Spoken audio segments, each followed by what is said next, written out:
Selamat pagi, siang, sore, dan malam kepada Miss Dita dan para investor yang telah hadir pada pertemuan kali ini. Kami dari kelompok 8 akan mempresentasikan hasil dari pengembangan apa saja yang kami lakukan di suatu tempat wisata di daerah Riau dan tepatnya pada Kabupaten Siak, yaitu Istana Siak Sri Indrapura. Tapi sebelum itu, kami akan memperkenalkan terlebih dahulu. Saya Raf Gustavio Fernando Lobo dengan NPM 210 711 204, dan saya tidak sendiri pada hari ini, dan saya ditemani oleh dua rekan saya. Perkenalkan, nama saya Rehan dan NPM saya 210711212. Nama saya Samuel Juang dengan NPM 210711201. Sekarang saya akan memulai presentasinya. Ya, Istana Siak. Istana Asaraya Hasimiyah atau yang biasa dikenal dengan Istana Siak Sri Indrapura dibangun pada tahun 1889 pada masa pemerintahan Sultan Syarif Hasim oleh arsitek berkebangsaan Jerman, dan istana ini selesai pada tahun 1893. Ya, next ada awal mula dan fungsi Istana Siak.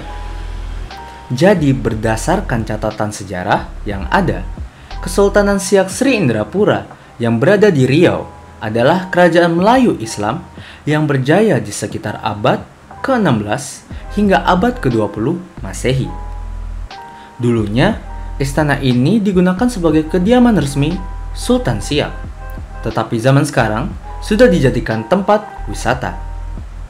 Dan untuk masuk ke dalam kawasan istana, pengunjung diharuskan membeli tiket terlebih dahulu. Dan harga tiketnya itu murah loh. Untuk wisatawan domestik, cukup membayar sebesar Rp3.000 untuk anak-anak dan Rp5.000 untuk orang dewasa. Sedangkan wisatawan mancanegara membayar sebesar Rp15.000 untuk anak-anak dan Rp20.000 untuk orang dewasa. Next ada masalah yang dihadapi. Jadi ada 3 masalah yang dihadapi di slide ini. Yang pertama adalah sampah. Penyebabnya karena orang-orang masih membuang sampah sembarangan yang mengakibatkan lingkungan menjadi kotor dan tidak asri. Yang kedua, adanya kasus pencurian. Penyebabnya karena orang-orang memiliki pola pikir yang salah dan mengakibatkan barang-barang berharga yang terdapat di Istana Siak Sri Indrapura dicuri oleh oknum-oknum yang tidak bertanggung jawab. Yang ketiga, wisatawan kurang tertarik untuk berkunjung ke Istana Siak, yang disebabkan karena kurangnya promosi-promosi yang dilakukan, sehingga mengakibatkan penurunan wisatawan yang terjadi saat pandemi ini. Untuk slide berikutnya akan dijelaskan oleh rekan saya. Baiklah, sekarang kita masuk ke peninggalan bersejarah yang ada di Istana Siak. Nah, dari Istana Siak tentunya ada banyak sekali peninggalan bersejarah, dan ini adalah beberapa yang kami tampilkan. Jadi yang pertama yang kami tampilkan itu adalah kapal Kato. Kapal Kato ini merupakan kapal yang digunakan oleh Sultan Siak dulunya. Kapal Kato ini digunakan oleh Sultan Siak untuk menjelajahi wilayahnya, di mana banyak perairan juga. Selanjutnya itu adalah komet. Komet ini merupakan sebuah instrumen yang hanya ada 2 di dunia. Nah, satunya itu adalah di Istana Siak, dan satunya lagi itu ada di Jerman. Selanjutnya itu adalah cermin permaisuri. Cermin permaisuri ini adalah merupakan cermin yang digunakan oleh permaisuri Sultan Siak. Katanya, kalau kita bercermin di cermin permaisuri ini, kita akan ketularan dengan kecantikan permaisuri Sultan Siak. Selanjutnya itu adalah piring. Nah, piring dari Sultan Siak tentunya bukan piring biasa. Piring-piring ini merupakan piring yang berasal dari Cina dengan ukiran yang sangat khas. Selanjutnya itu adalah guci.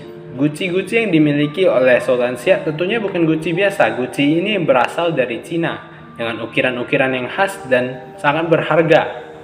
Dan juga ada ruang tengah. ruang tengah ini menggambarkan kondisi Istana Siak ketika sedang aktif, di mana ada banyak sekali orang yang melakukan pertemuan.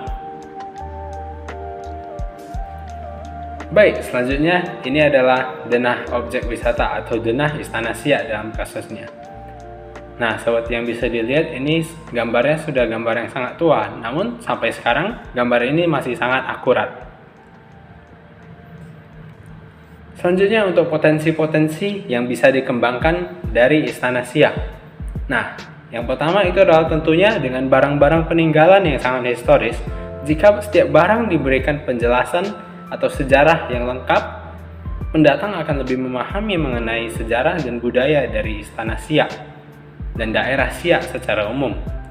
Dan yang kedua itu adalah wilayah atau daerah yang dimiliki oleh Istana Siak itu sangat luas, sehingga banyak pengembangan dapat dilakukan tanpa mengganggu keaslian dari Istana Siak.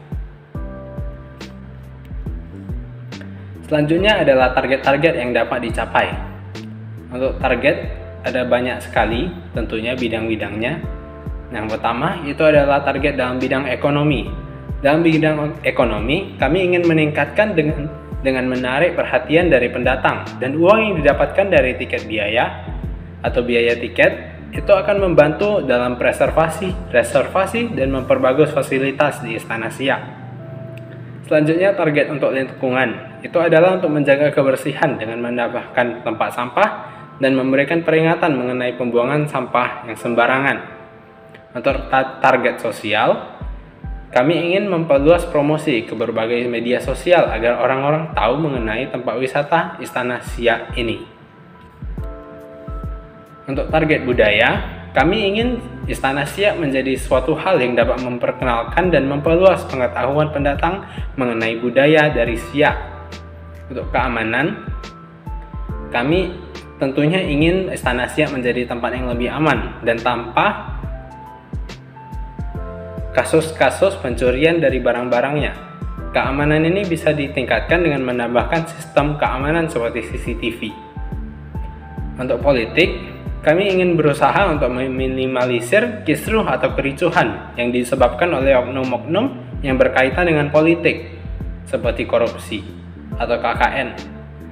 Dan karena keadaan politik yang sedang tenang dan tentram, maka daya tarik wisatawan justru akan meningkat kepada Istana Siak.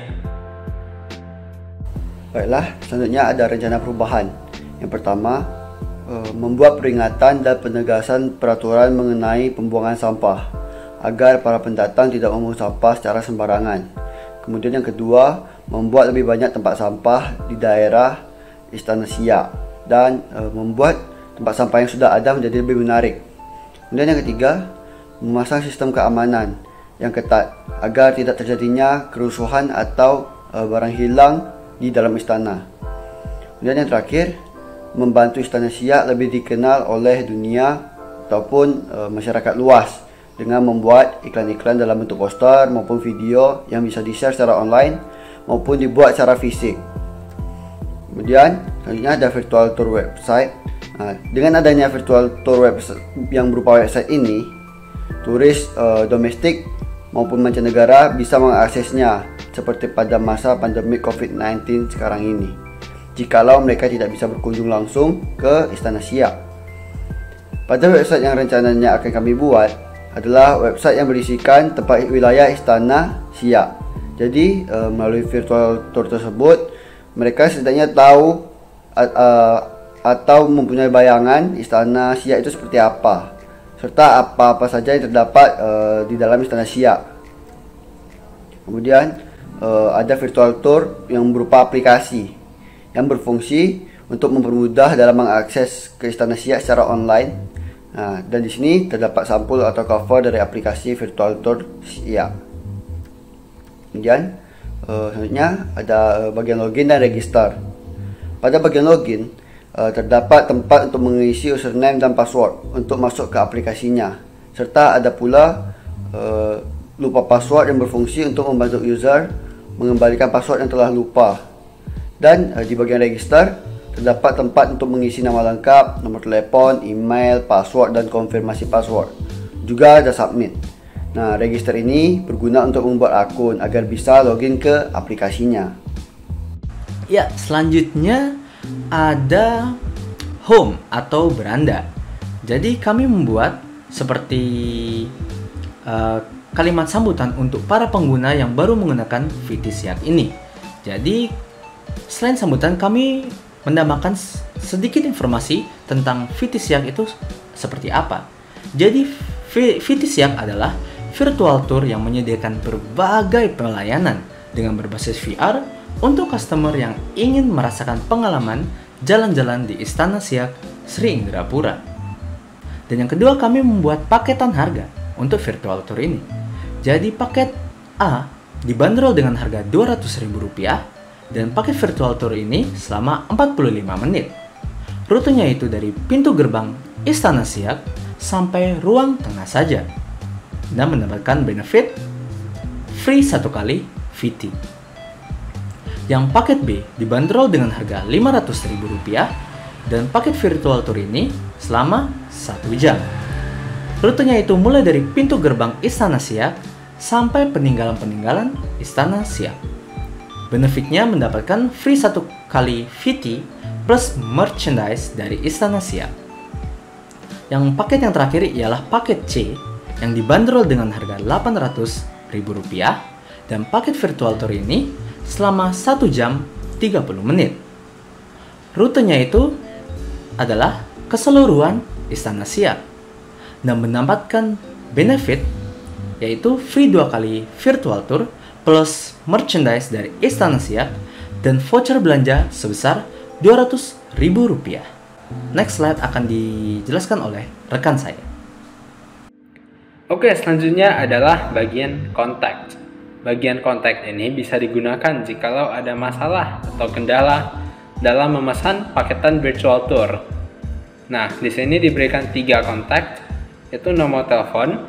Nah, selain di telepon bisa juga di SMS dan juga bisa dikontak dengan WhatsApp. Admin-admin ini merupakan admin yang akan mengurus virtual tour, dan admin-admin ini akan memberikan tanggapan yang cepat jikalau tidak terlalu ramai masalahnya. Selanjutnya adalah bagian help. Untuk bagian help ini juga untuk membantu kendala-kendala yang dialami pengguna. Namun di bagian help ada juga bagian frequently asked questions atau masalah-masalah yang sering muncul. Nah, di sini jadi kita juga bisa mendapatkan tanggapan secara langsung jika masalahnya sama dengan pengguna lainnya.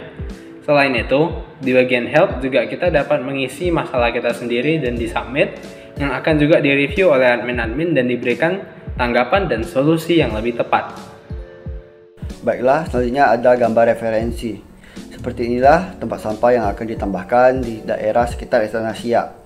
Tempat sampah sebisa mungkin beroda agar dapat mudah dipindahkan. Kemudian ada tempat mencuci tangan yang akan ditambahkan di sekitar area Istana Siak agar para pendatang dapat mencuci tangan mereka, apalagi seperti COVID-19 sekarang ini yang harus menjaga kebersihan. Lalu ada sistem keamanan seperti CCTV, dan dapat kita lihat juga di sini juga terdapat contoh dari virtual tour. Kemudian ada tata letak. Tempat sampah akan diletakkan di area yang dirasa perlu untuk para pendatang membuang sampahnya pada tong sampah. Kemudian tempat cuci tangan ini diletakkan di dekat pintu masuk ke dalam Istana Siak. Kemudian untuk CCTV akan diletakkan pada area yang dianggap harus dipasangi sistem keamanan. Baiklah, sekian presentasi dari kami. Mohon maaf apabila ada kesalahan kata dalam pengucapan. Terima kasih.